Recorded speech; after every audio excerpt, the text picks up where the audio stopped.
everyone, welcome back to my channel My Virtual Classroom Meenakshi Malhotra. Friends, आज की video में हम करेंगे क्लास 10 पॉलिनोमियल्स चैप्टर नंबर 2 और आई थिंक मैंने अपना लास्ट वीडियो अपलोड किया था 11 मार्च को and it has been a long time since then because मेरे लास्ट 2 मंथ्स रियली बहुत ही प्रॉब्लम्स से भरे हुए रहे। पहले मेरी तबीयत ठीक नहीं थी, then my father was not well, he was admitted twice to the hospital and then my husband got promoted. तो लाइफ में ये प्रॉब्लम्स तो चलती ही रहती हैं, बट हमें इन प्रॉब्लम्स के साथ हमेशा विन ओवर करते रहना चाहिए। आई होप कि आप सभी अपने अपने घर में बिल्कुल हेल्दी सेफ हो, आपके फैमिली मेम्बर्स गुड हेल्थ में हो और सभी कोविड से प्रोटेक्टेड रहिए और just follow all the precautions, stay safe, life is very very precious. आज का मैसेज भी यही है कि लाइफ में जितनी भी प्रॉब्लम्स आए हमें उनसे घबराना नहीं है, बल्कि उनको विन ओवर करना है। सपोज़ ये अगर हमारी लाइफ की प्रॉब्लम्स हैं और ये हमारी सेल्फ है, तो हमारी प्रॉब्लम्स ज़रूर हम पर हैवी हो जाएगी। तो क्यों ना हम अपनी इनर सेल्फ को इतना स्ट्रॉन्ग बना लें कि लाइफ में कोई भी प्रॉब्लम आए हम उसके साथ यूँ डील कर सकें। तो इसी ब्यूटीफुल मैसेज के साथ हम स्टार्ट करते हैं पॉलिनोमियल्स। तो हमारा आज का चैप्टर है polynomials. Polynomials means poly plus nomials. Poly means many and nomial means terms. तो मीन्स कि any expression consisting of many terms is known as polynomials. अब polynomials हमने ऑलरेडी 9th क्लास में भी पढ़े हुए हैं, तो उसका छोटा सा एक इंट्रोडक्शन हम पहले कर लेते हैं, एक रिव्यू कर लेते हैं कि polynomials को हम क्लासीफाई कर सकते हैं on the basis of terms and on the basis of degree. और पॉलिनोमियल्स जो हमने 9th क्लास में पढ़े थे और जो अब 10th क्लास में पढ़ रहे हैं, ये हैं polynomials in one variable. Okay,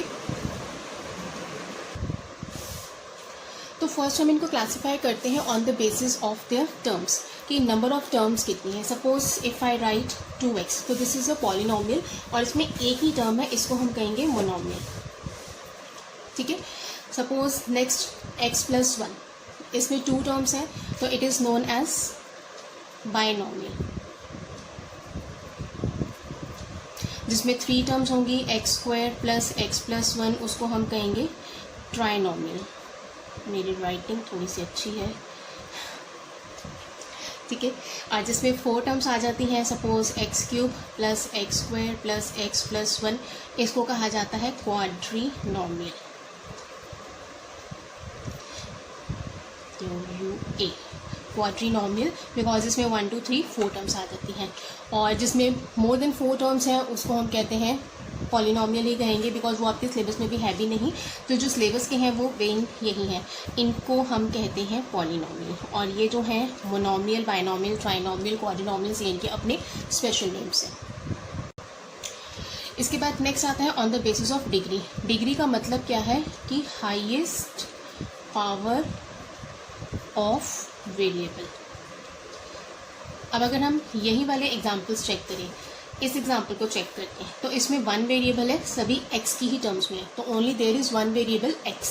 अब इनकी पावर क्या क्या है, यहाँ इस फर्स्ट टर्म की पावर 3 है, इसकी पावर 2 है, इसकी पावर 1 है, तो इट मीन्स कि हाईएस्ट पावर कौन सी है, 3।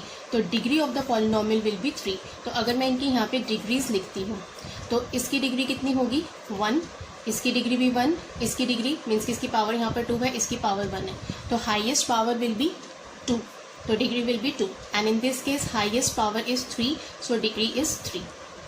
ओके, अब नेक्स्ट आता है कि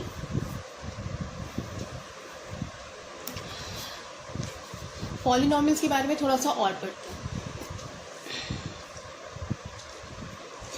सपोज ये हम मोनोमियल ही लेते हैं, इट इज़ 2x। अब पॉलिनोमियल्स क्या है हमने ये तो पढ़ लिया, पॉलिनोमियल्स क्या नहीं होते हैं, मीन्स कि ऐसी कौन सी टर्म्स हैं जिनको हम पॉलिनोमियल नहीं कहेंगे। फॉर एग्जांपल इसको अभी हम साइड पे रखते हैं, इसको बाद में पढ़ेंगे। अगर आपका वेरिएबल पार्ट डिनोमिनेटर में आ जाता है लाइक दिस, ठीक है, या फिर वेरिएबल पार्ट के ऊपर रूट साइन आ जाता है, स्क्वायर रूट है, क्यूब रूट है, 4th रूट है, 5th रूट भी है, तो या फिर इसकी पावर नेगेटिव में है, या फिर इसकी पावर फ्रैक्शन में है, डेसिमल्स में है, होल नंबर्स में नहीं है। कहने का मतलब है कि अगर डिग्री होल नंबर्स में नहीं है तो उसको हम कहते हैं polynomial, it is not a polynomial. Okay, अब जैसे कोई भी नंबर अगर आपका डिनोमिनेटर में होता है तो उसको जब हम न्यूमरेटर में लिखते हैं, इसको अगर मैं न्यूमरेटर में लिखना चाहूँ तो इसकी पावर यहाँ पे 1 है और ये -1 हो जाएगा। ठीक है, तो इट मीन्स कि the power is not in the, degree is not in the whole number. इसको अगर मैं लिखूँ तो it will be x raise to the power half. तो x raise to the power half means कि here also the degree of the polynomial is not in whole number and here also it is not in whole number. So it means कि जहाँ पे भी आपको ये वाली चीज़ें नज़र आ रही हैं तो वो पॉलिनॉमियल्स नहीं होंगी। ठीक है, इसके बाद अब नेक्स्ट आता है कि व्हाट आर कांस्टेंट पॉलिनॉमियल्स। एक है कांस्टेंट पॉलिनॉमियल और एक है ज़ीरो पॉलिनॉमियल। ये दो चीज़ें डिफरेंट हैं।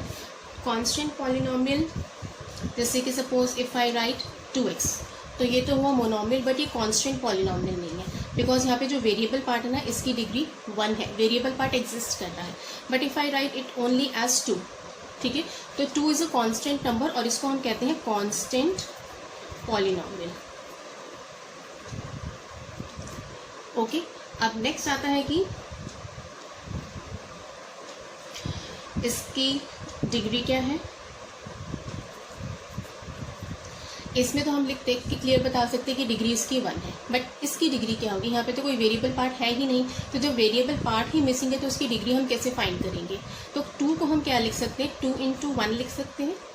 ठीक है, and 2 × x raise to the power हम इसको 0 लिख सकते हैं बिकॉज हमने पढ़ा कि किसी भी वेरिएबल किसी भी नंबर की पावर अगर 0 तो that is equal to 1।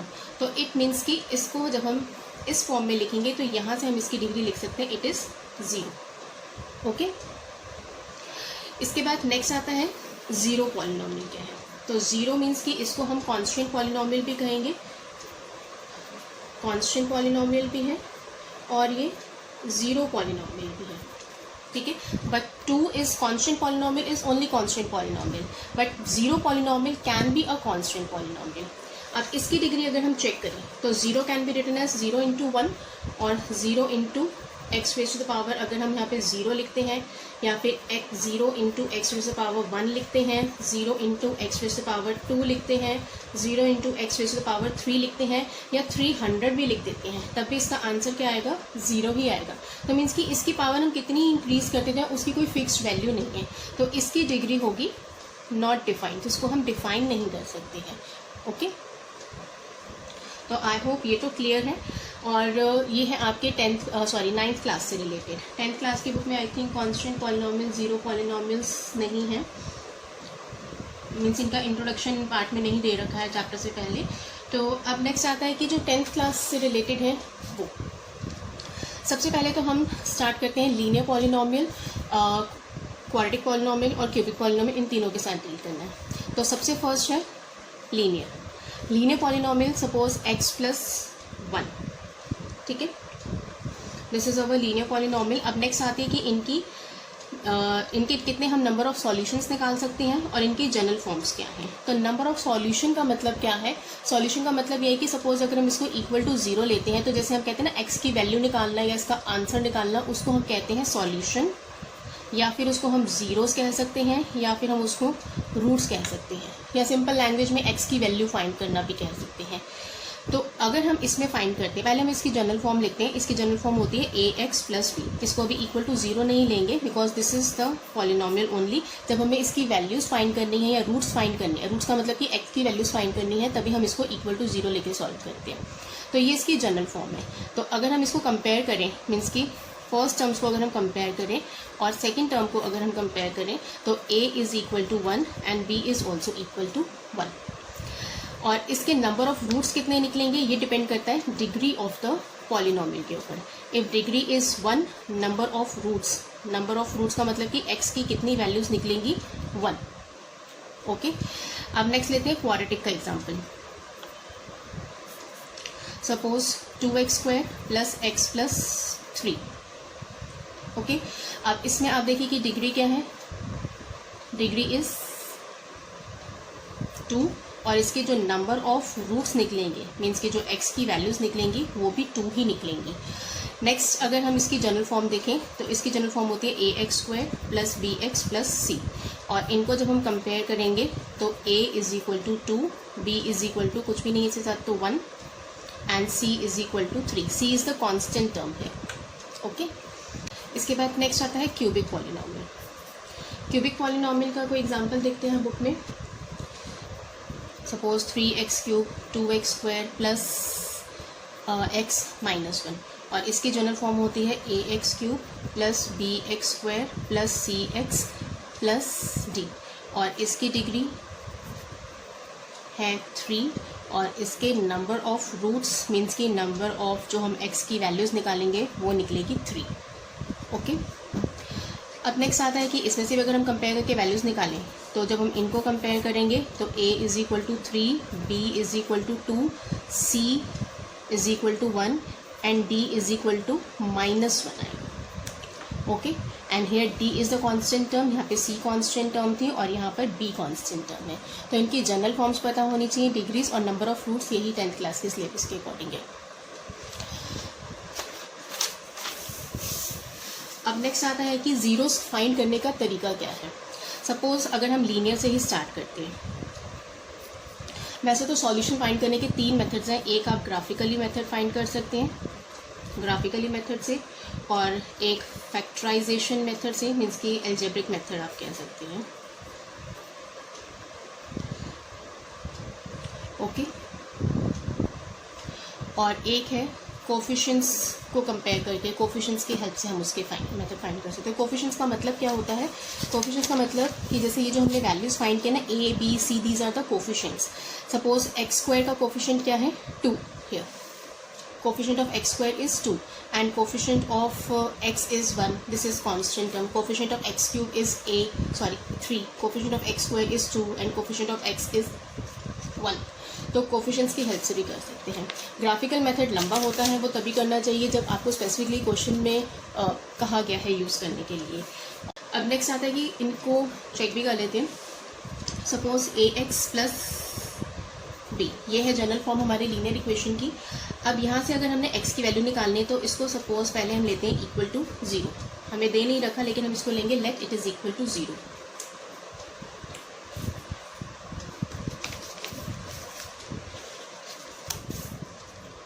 Okay, so ax is equal to minus b and x is equal to minus b upon a. तो ये तो हुआ जिस तरह से हम लीनियर इक्वेशन सॉल्व करते हैं. ओके, और अगर हम इसको कोफिशिएंट मेथड से भी चेक करें तो x is equal to minus sign the coefficient minus sign negative of the constant term upon coefficient of x. Okay, अब इसको एक एग्जांपल के साथ भी करते हैं. सपोज अगर 2x प्लस 3 इज आपका पॉलिनॉमियल है, इसको हम लेट इक्वल टू 0 लेते हैं तो हम लिखेंगे 2x इज इक्वल टू -3 और x is equal to -3 upon 2. और अगर इसको कोफिशिएंट मेथड से भी चेक करें तो भी हमारा यही आंसर आएगा. x is equal to negative of the constant term, this is constant term, इसका हम नेगेटिव साइन लेंगे upon coefficient of x. What is coefficient of x? It is 2, तो इट इज़ -3/2.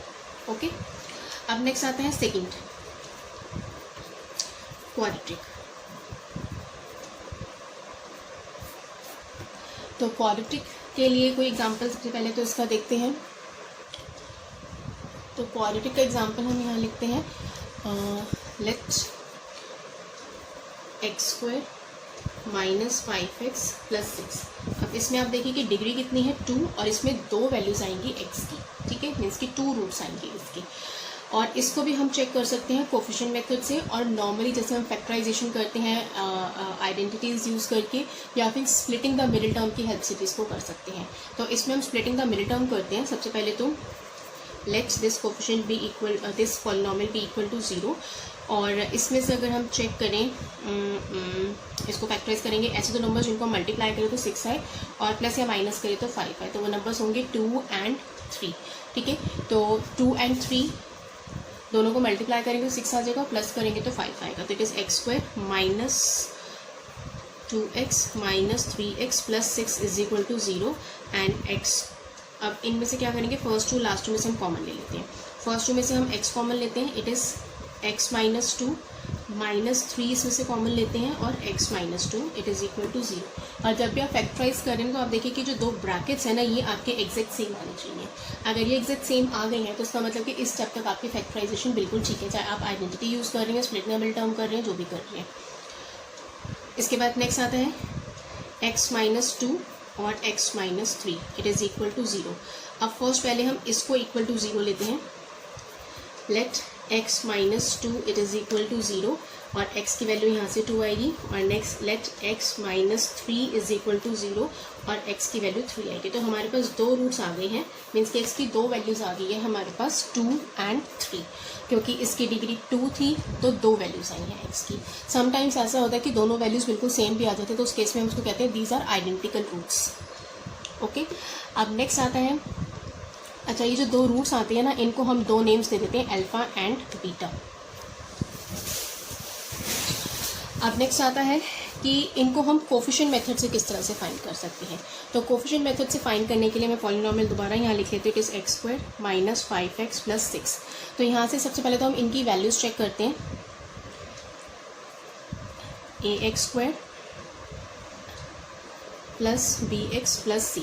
और एक चीज़ जो हमने यहाँ की थी ना कि minus of the negative of the constant and upon coefficient of x, तो इसको हम ऐसे भी लिख सकते हैं कि what is the constant term b, तो इसको negative of b upon what is coefficient of x it is a, तो अपॉन a लिख सकते हैं इसको। ठीक है, ये वाला थोड़ा सा ज़्यादा कन्वीनियंट होता है यूज़ करना और बोलने में लिखने में, बिकॉज ये थोड़ा सा लंबा हो जाता है। अब इसको भी हम इसी तरह से कर सकते हैं। x की वैल्यू जब हमने फाइंड करनी है, x की वैल्यूज़ हमारे पास आई थी 2 एंड 3, तो मीन्स कि alpha is 2 and beta is 3। अब इसमें क्या है कि कोफिशिएंट मेथड से हम वैल्यूज़ नहीं फाइंड कर सकते, कोफिशिएंट मेथड से हम क्या कर सकते हैं, इसके अंदर एक रिलेशन वेरीफाई कर सकते हैं। रिलेशन मीन्स कि sum of the zeros and product of the zeros. तो जो सम ऑफ द ज़ीरोस है that is alpha plus beta, इसकी वैल्यू क्या आएगी 2 plus 3 it is equal to 5।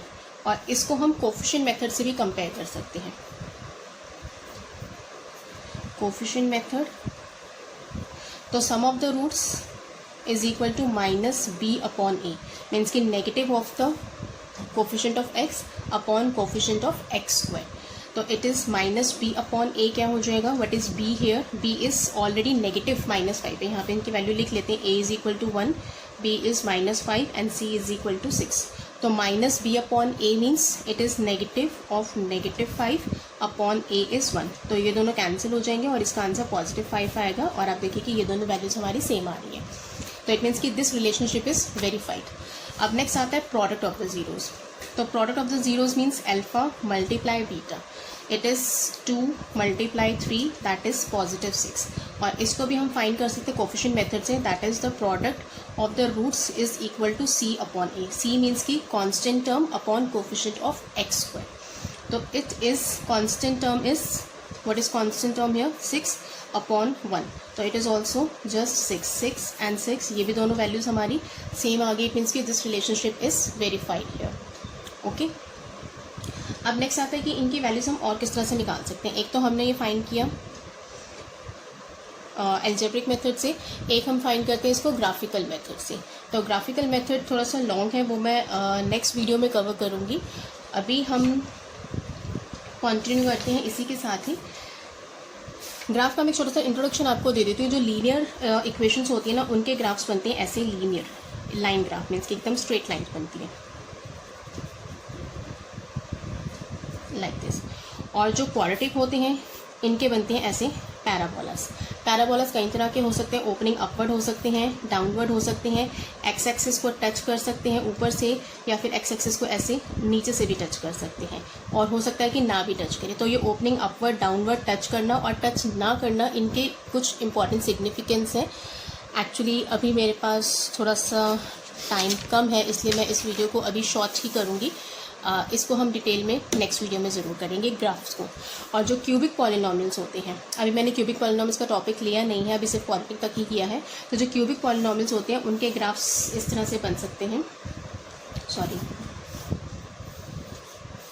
उनके ग्राफ्स ऐसे बन सकते हैं, लाइक मीन्स कि 1 parabola and this one second parabola.